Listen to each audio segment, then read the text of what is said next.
You've tuned in to Unpause Your Life with Dr. Callie Estes and Dr. Tara Lynn Sell. Your access to success strategies and more to help you move onward and upward with your life. Listen in each week as they interview others who have really taken their essence to the next level and truly unpaused their life. Now here are your hosts, Dr. Callie Estes and Dr. Tara Lynn Sell. Hey everyone, welcome to the show. This is Dr. Callie Estes, and I am founder of the Addictions Academy, the Addictions Coach, and Rehab Rescue. Welcome to Unpause Your Life. This is a great podcast where we showcase people who have done something extraordinary with their life. I welcome you, and I hope you enjoy all of our guests. On my way, found a reason to wake up another day. But they needed to show. You are listening to Unpause Your Life with Dr. Callie Estes and my trusty sidekick, Dr. Tara Lynn Sell. And we are on today with Dr. Ivan Rusilko, another doctor, that's correct. His specialty is medical weight loss, wellness, physical enhancement, and sexual health. And he specializes in creating healthy lifestyles that support longevity and improved overall quality of life through medically supervised and customized diagnostic and treatment programs with an emphasis placed on personal patient attention and follow-up. He's also known as the rock and roll sex doctor. Welcome, Dr. Ivan. Hello. So let's start off. Tell us a little bit about you and what you do and how you got into doing this type of medicine. So yeah, it was kind of funny. I was actually, I came out, I was accepted to physical medicine and rehabilitation at and during that time I was doing my residency. I had won Mr. USA, which is kind of a competition for the like a fitness model competition, which put me in, Fashion Weeks and Formula Ones and all that, to where I saw that there was a certain demographic of people, such as celebrities, CEOs, very affluent individuals, who all wanted this kind of medicine to where they would feel better, look better, recover from parties, have better, just age better. But there wasn't a real niche that would actually feel it. So I kind of stepped out of the PM&R. I went into my own little lifestyle medicine, as I call it, type field, and then from there it just kind of propagated. I came to Miami Beach not knowing anyone really, and within 3 months I had set up a practice, and it's kind of gone better than I had ever dreamed since then. So it's kind of fun because when you help people not only uncover what is wrong with them through diagnostic testing. I test everything from neurotransmitters to hormones to nutrition to just basic lifestyle things actually as well. And then when you can formulate into a program to where the results they get are near immediate and they're feeling better, and it becomes kind of a healthy addiction to, for them investing in themselves, which, is always their most important asset. So, from there, it's been kind of a unique road. We've gone down, I specialize a little bit more in the sexual health field just because sexual health is kind of the basis, I like to say, of everybody's health. So I kind of got extra certifications in that, and then I kind of specialized a little more deep in that with a subspecialty in female. And then from there, it's just been kind of great living in Miami Beach. It's kind of the perfect place to do that. Yeah, I think you've got the corner market down here on that, because it's more, Miami's more about strippers, hookers, escorts, and cocaine and party lifestyle, and less about neurotransmitters and fixing your brain. So you're kind of the go-to down here.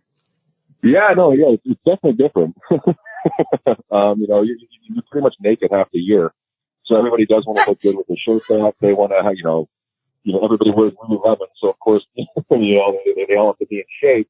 But, it's kind of unique to see once they get past that physical barrier, there are a lot of people who are now yearning more towards the, once you get your body to a certain plateau, a lot of people are now coming in wanting to get the better energy, the more focus, the detox of all the drugs they've done over the last 30 years. So it's kind of on an upswing down here right now, and with all the new stuff coming out, such as the ketamine drips, the NAD, there's all kinds of different things going on, even the microdosing. It's becoming much more, I guess, hip, if you will, to get your brain right and actually think and more clear. Dr. Ivan, what's your mainstay of clientele base? So they come to you looking for what, and then what happens when they come to you? Do they start off coming for, I want a party, I want a better lifestyle? Are they coming to make the changes at this point? Yeah, well, with me, most patients usually come in wanting the better physique. Just because with myself, I always say your physician should be your hero. So patients, I have to keep myself in shape year round. I have to kind of portray the part. So that's why a lot of physicians come to me, because that's kind of what I try to promote. Healthy living, looking good, feeling good, all that, nutrition, exercise. But once they get in the door, they figure out all the possibilities that are in this type of industry now. It's kind of funny because you see them like almost a light bulb click, to where they're like, oh, I can have better sex, I can have better energy, I can think better, I can sleep better. It's just funny to see once they see what the potential is, they kind of want everything. But what actually gets them in the door is the actual physical fitness aspect. And you got into this because you were seeing it in the circles of fitness, correct? That's how I kind of started out and kind of made a name for myself with it. But with that, it was unique to see that everybody does want to look good with their shirt off or look good naked. But on the deeper aspect of it, the whole sexual health, persona of what a person is and can be is kind of what they want to get at, but they're very embarrassed to talk to their physicians about it. And with me, I swear like a sailor, I'm very straightforward and everything. Within the first couple of minutes, I'm going to say fuck or pussy. So, it's kind of a very quick introduction to say hello. Which kind of takes that whole white coat syndrome out of it. It's like you're speaking to your friend. So a lot of people who you would be surprised, I'm talking like very high-end, fancy, housewives who you would never think would have read something like 50 Shades of Grey or talking about all kinds of different things they want to have and have their husbands do. It's like once you take the handcuffs off of these people, it's fun to see how they kind of flourish and just become, they want everything and they have the means to do it. So it's kind of a very unique industry to be in compared to, regular traditional medicine. Did you ever think that you would be in regular traditional medicine? Well, I actually come from a family of physicians, so I was kind of encouraged to go into the industry. I wanted to play hockey. I was having fun doing that. So when I went into it, I was, I had my eyes wide open and how could I make this work for me, not work for it. And, this is kind of, made sense. I'd done the bodybuilding, the modeling, the hockey, so the physique. I had those ideologies down. And then once I got into that whole Mr. USA thing where I got to see the entire world and meet all these people, it kind of just clicked. Like in the back of my mind, I went to medical school to become basically a businessman, I guess you could say. And it was just funny to see how once, I was accepted to PMR, that's neurogenic bladders, that's dealing with people who are, have palsy or something like that. And, granted, it's an amazing field. Just for me, it didn't click too well because I wanted to be more like, youthful, vibrant, having fun. And once I saw how I could take, the legalities of it, make sure everything was legal, make sure it worked, make sure it was safe first and foremost, it kind of turned to, something where medicine's fun. It's not like going to the physician. They're like, oh, I have to go to the doctor today. Most of my patients look forward to coming in because like, oh, well, what else can I do? In a way. And they usually leave my office with a smile because they've either just done an IV, got some kind of unique new medication to make them feel better, or just had a chance to kind of vent and, talk about things that they can't with anybody else. So it was kind of a hodgepodge of me wanting to have fun and somehow make medicine, kind of ball up into it. Well, there's something really cool about watching your patients come in and having vibrancy and health and excitement again, too. Then you're doing something good. Oh, yeah. It's neat because, again, my brother's a urologic reconstructive surgeon. He's a million times smarter than me, has more degrees and all that. But we always kind of joke back and forth. People will piss and moan about a $10 copay to fix something serious with them. And then when they come into my office, they're like, can you take this wrinkle away or give me a better erection? They're just throwing money like it's nothing. Because it's more of a lifestyle aspect. And that's where I think medicine has kind of gone awry. Through medical school, I was taught a half a day on nutrition and a half a day on fitness and then 30 days on cholesterol medications, 30 days on diabetic medications. So it's kind of set up to where it's just, you kind of handicap the actual patient with it. So that the idea of when a physician or when a patient comes in and they can actually have fun with it, say, oh, okay, I want to get, I want to sleep better, or, I want to get off of this substance, or I want to do this. It's just funny to see that these people are now taking control of their health, whereas they're, instead of just being drugged, driven down the whole medical pathway. So it's definitely unique and different, and I'm having one hell of a time with it. What do you think is one of the best lessons you've learned practicing this way? Again, I was taught this in my medical school, which was nice. It's treat the patient, not the lab. And it's amazing because when you really listen to a patient, I've been able, and again, I don't promote anything when it comes to cholesterol, when it comes to diabetes or any serious issues or whatever. But when you sit down and listen to a patient, you can help them with the health as kind of a side effect. But then if they want a better erection, okay, fine. Well, that does have to do with your, how your blood flows, how your vascularity is. You shouldn't be eating this. So you're kind of not tricking them in a way, but showing them if you want this kind of lifestyle, it's going to require this, which on the back end will help all the things that, if they're pre-diabetic, if they have, cholesterol issues, addicted to something, it's just kind of fun to see how a patient, when they kind of figure out, okay, this is my health. If I want this, it's going to sacrifice this. So it's just been a really fun road. Every patient's different. I just picked up a patient now. She's 90 years old. She was brought in because she was, actually her daughter brought her in. And my whole thing is I like to test a lot of things that physicians won't usually test, because the patients who come to me are involved with Mayo Clinic, they're involved with Cleveland Clinic and stuff. So they've had every basic test run for them 1,000 times. If they haven't been checked for mercury, they haven't been checked for candida, they haven't been checked for nutritional deficiencies. So we went through with this woman and we found she was severely anemic, which I was surprised she was. She also had mercury toxicity and extremely low testosterone. So just through fixing those, I just went down and saw her the other day. Her mood has changed. She's remembering things now. And her family has just seen this huge transition. And again, it was just basically giving her something that's going to make her feel more energetic and teaching her how to, okay, if you want to learn things, don't learn the same thing, learn different things. But just to sit there and have that opportunity to treat an Alzheimer's patient with a different type of modality and see actual results from it. I mean, that's why I love what I do, because it's different every day and it's a different symptom every day. And you get results every day. Yeah. It's cool. And again, like you see them right away, because I mean, like fixing your cholesterol is not fun, but making sure all of a sudden you have a full night's sleep, that's something that's going to impact the person, which then, I always say that the whole mind body connection.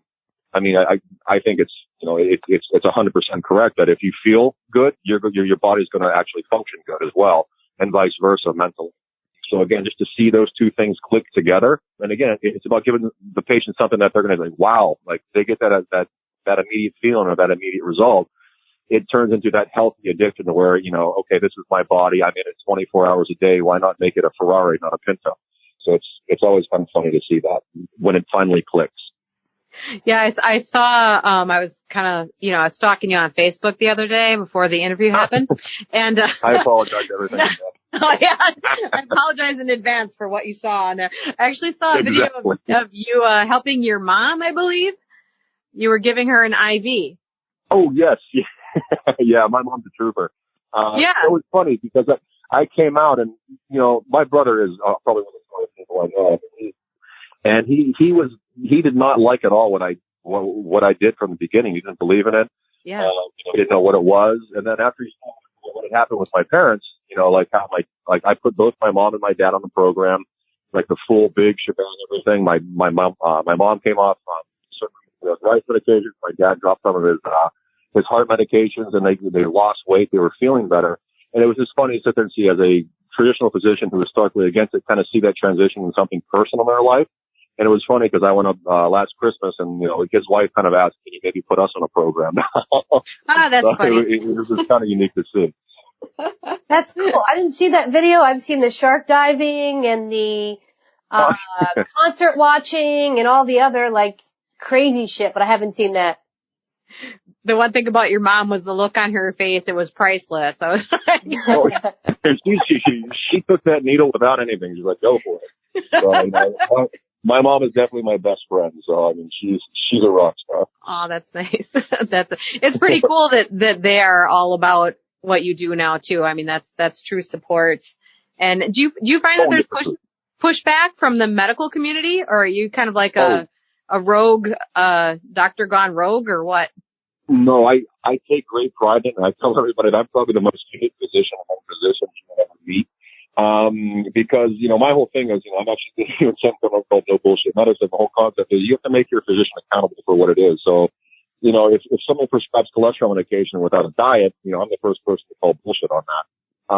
With the whole thing. So, I do get a lot of pushback. Why are you giving women testosterone? Why are you, prescribing things such as IGF-1 and these peptides and all that? And then when you boil it down to it, common sense medicine is the least practiced medicine out there. If a woman comes in, she's not happy, she's depressed, she can't lose the weight like she used to, she has zero libido, and her testosterone's in the shitter, and then a physician has an issue with replacing testosterone back to a normal level, not bodybuilder where it's going over, just a normal level, and they have an issue with it.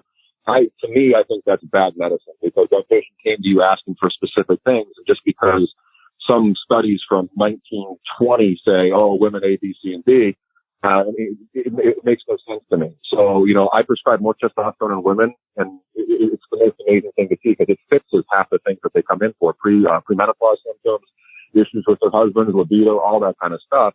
And it's just a situation where I know when I have a new patient come in, I say, show this to your physician. I'll happily go over it with him if he wants to. I know he's going to tell you it's crazy and it's stupid, which I'd say 75% of the time it does. And I'll get in screaming matches with another physician happily.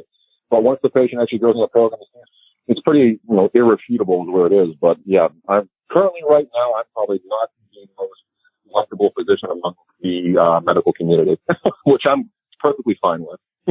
Yeah. As I said, which makes you completely badass. So that leads into Dr. Tara's question that she asks everybody. Everybody gets this question. Okay, but it has to be outside of what you do, because I already know that what you do is pretty awesome and badass. You've already stalked his Facebook. Have you not seen him with the alligators in the cages and hunting sharks and jumping out of planes and all that other shit? Most of the people that I ask this question to don't think that that's as badass as everyone else does. So I want to know what you think is the most badass thing you've ever done. Oh, okay. Well, it's funny. So, every birthday, I was like, when I turned 30, I wanted to, like, my birthday, I have a little piece of paper that says 30, 31, 32, 33, and my backdrop is something interesting. So this year, I don't know if you, a Goliath grouper is a fish that's about a 300 to 500 pound fish, and it's catching it comes up to the surface. And I said, I want a picture in the water with one of those holding a sign that says number 34 on it. So we go down there. It was me, my girlfriend, a couple friends go down. I charter this boat. We go out and do it. It was great. It was fun. And then we get the idea to go spearfishing. And we're 70 miles out in about 150 feet of water around this kind of like light tower. So we're out there and we jump in the water, and it was like Jurassic Park. You literally jump in the water. There's thousands of fish, all about 40, 50 pounds swimming around you. So it's kind of like a smorgasbord. Oh my gosh. And we're doing that. My girlfriend had never spearfished like this before, and I actually hadn't either. So we jump in, and we have a couple of the professional captains, doing it. And I go in and I shoot my fish when we come back. And then we jump in, and like 10 minutes earlier, my girlfriend had been like, I think I saw a shark. And we're like, get the fuck out of here. You didn't see no shark. Come on now. You're just being paranoid. Okay, fine, whatever. So she goes out and she wants to go after a barracuda. And to spearfish a barracuda is not the smartest thing in the world, because that thing has teeth. So if you don't kill it, it's coming back at you and biting. Oh my God. But she had this in her mind that she wanted to do it, and she found, a 5.5-foot barracuda, which could oh my God. So we're going out there and we're following. I got the GoPro, like, the typical boyfriend tourist idiot, following her around, and she's swimming and she shoots it. And she had seen a picture of me when I went lobster fishing or lobster diving, where I had two lobsters under the water, and it was like, contrasted out. So it was kind of a cool picture. She wanted to do the exact same thing, but with her fish. So when you spear a fish, you have about 15 feet of line connected to a gun, connected to the fish. So she's holding it, and we're sitting there, and she shot it. Now, barracudas are probably the most tasty fish among fish in there because they're so slimy. So they're the best shark bait. So we're sitting there, and she's out there, she's trying to get this picture, and all of a sudden, like, we're about 50 yards from the boat, and that's a far away when you're swimming. And I'm sitting there, and I'm halfway, and she's about another 10, 15 yards from me. And my biggest fear is being in water that I can't see the bottom and somebody yell the word shark. It's not so much, give me a scuba suit, I'm fine. As long as I can be in the water and see it. I've done shark cage diving with great whites and all that stuff. But when I'm in a snorkel and I don't sink or I don't float too well, just because I don't have that much buoyancy on me. So I'm sitting there, I'm just like, what the fuck did he just say? And they're like, shark! So now I'm in the most terrifying moment of my life, okay? Because this is my biggest fear that just came to fruition. In the water, somebody yells shark, and I know some massive thing is coming up under the teeth. So what do? Do I swim back to the boat and be that guy like, come on, honey, get to the boat? No. So of course, I'm just like, well, I'm never going to hear the end of it. So I go over and I'm just like paddling as fast as I can to get her. Come on. I'm swimming. And every time I would sit there and say, come, a wave would roll over so she couldn't hear me. So she's just, in Jaja land trying to get this fish up, and there's this fucking shark coming after her. So I finally get to her. I'm like, we gotta go. And at that exact moment, the guy screams, it's a bull shark and it's hot. Meaning bull sharks are the number one most, aggressive shark in the world. And number two, it's hot means this thing is coming directly for you. So it's swimming at you to bite. So I'm just like, holy fuck. So we're just paddling back. We're going back. I'm like, come on. Actually, no, I'll give her credit. She sat there, and normally somebody would drop the spear gun. Get away, because that's what. Oh no, she's like, well, I didn't know how much it cost, so I didn't want to drop it. So now she's going to the boat with me. I don't understand that she's dragging the bait with her. So the shark ended up being 450 pounds. So this 450-pound monster is chasing us with her just swimming, like this little Puerto Rican beauty queen running. So we get to the boat. And I'm sitting there. I was like, I went to jump on. I was like, no, I'm going to be Mr. Chivalrous. I'm going to let her go on first. So I threw her up on the boat, and that thing literally turned. And there's a video that's amazing. Turned right at where we were and went down. So after that, we're on the boat. We have that adrenaline rush going, and then I'm just like, all right, let's make a story out of this. We now have the most tasty shark bait in the world. We have a shark that's hungry, so we dropped it in, and then I ended up catching that shark. About 15 minutes later. So it was really cool. Yeah. Wow.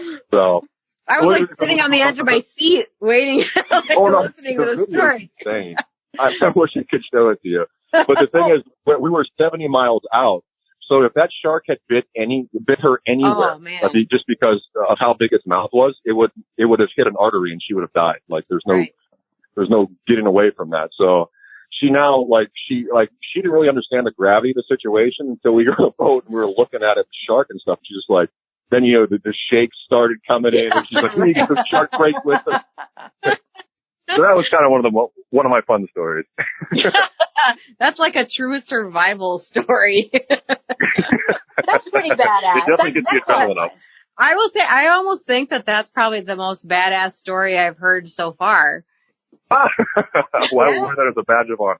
That's a badge of honor. We're going to put a special tag on this episode. Winner, badass story of the year. Oh, that's hilarious. Or we'll just tag you hashtag shark bait. That's all we're going to tag. Oh my God. Let it go. Exactly, because she sure was. Oh man, that's a great story. Well, thanks for sharing that. The funny part is I know her and I can see her doing that in the water, carrying it with her, going, it's expensive, I don't want to get rid of it, and tagging the bait behind. That's her exact words. I'll text you guys or email you guys the video so you can actually see it. Yes. Oh, cool. It's amazing what our brains go through during times like that. Like, what do I do? Do I drop it? Do I keep it? It's expensive. Like everything goes through your brain. It's tremendous. My brain says, fuck that. I don't care how much it costs. I'm paddling as fast as I can and I will stay in the water. I don't care. I'm out. And you're like pushing me down, kicking me so I get bit first. Exactly. That's over you on the boat. Easy ladder. Game over. Yeah. Exactly. I'd have been like, my husband's name is Steve. Steve, you better hurry up. Like I'm coming to the boat.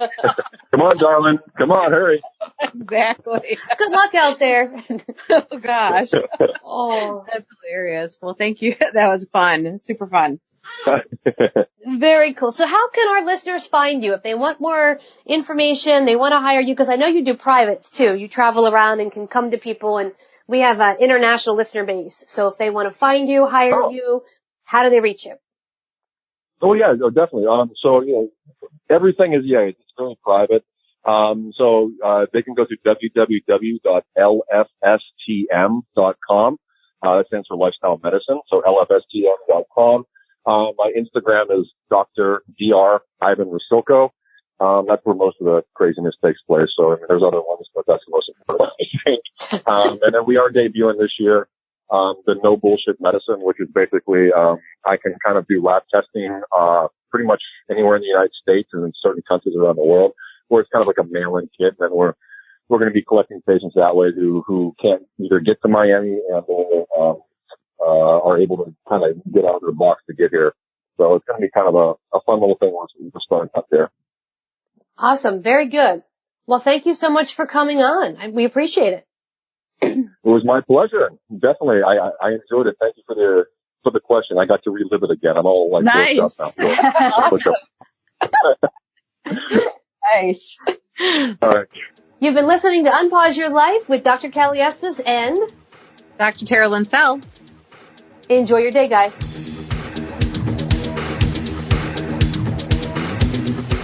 Hey everyone, thanks again for listening. I really hope you enjoyed the show today. Head on over to iTunes and Apple Podcasts and leave a comment or review of what you think. Or contact us at 1-800-706-0318. If you want to be on our show, feel free to email or call. And if you have a topic, feel free to email or call as well. Thanks for listening to Unpause Your Life. For show notes and more, head on over to unpauseyourlife.com.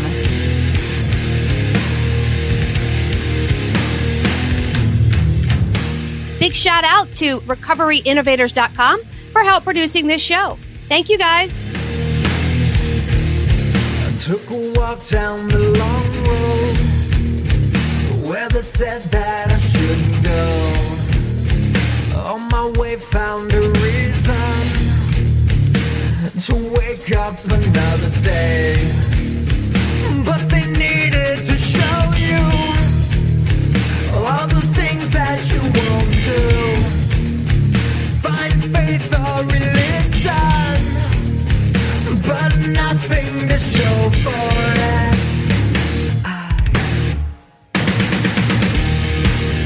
No need to escape in love with my pain. I may be awake, but I'm alive, still alive, and I won't be bound by your mistake. No, I won't be your enemy, trapped at the gate. Bring me to life, put me to death. Just give me something that's just not so hard to believe. To believe. To believe.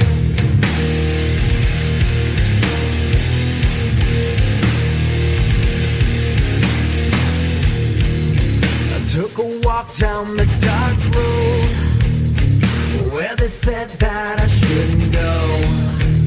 I knew the dangers of flying. Now I'm so far from solid ground. But they need